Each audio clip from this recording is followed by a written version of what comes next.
I bought this house in 1987, and at the time I didn't know how to advertise to be a B&B, because then you only had guidebooks. So every Saturday I used to go to Portobello Road at that time and sell antiques.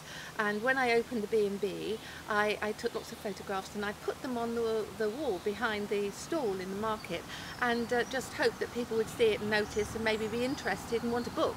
So one day a couple of Japanese walked by and they bought lots of the kitchen antiques I was selling, like rolling pins and storage jars, and I said to them, "Why are you buying them? Are you antique dealers?" And they said, "No, we're building an English B&B in Japan."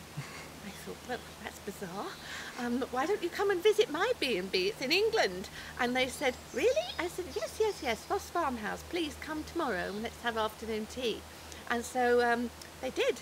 They arrived here absolutely dead on 4 o'clock, tea time, and they'd just driven down this lovely tunnel of trees that leads here. And when I went to greet them in the car park, they were laughing. And I said, "What's the matter?" And they said, "This is like Alice in Wonderland falling through the rabbit hole and arriving in your house." And I said, "Oh, thank you." So that was the beginning of my connection with Alice in Wonderland. And so they looked around everywhere, they took lots of photographs and went back to Japan. When they opened their English B&B, they put a display on the wall of all the photos they'd taken, and gradually their customers all said, "We want to stay there." And so they introduced me, and we built up quite a good relationship. And then a big glossy magazine in Japan went to film there at their place, and when they saw my photographs they said, "We'd like to feature Caron as well." So I got a 6-page article in 300,000 circulation magazine. But a week after I got home, I had a phone call from the private secretary of Prince and Princess Mikasa, and they said, you know, the royal family would like to come and stay with you for 3 days.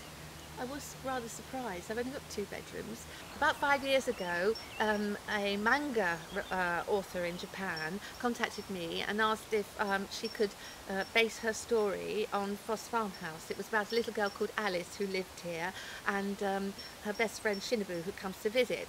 And manga are comic books, and they're sold everywhere in Japan, and people collect them and read them avidly.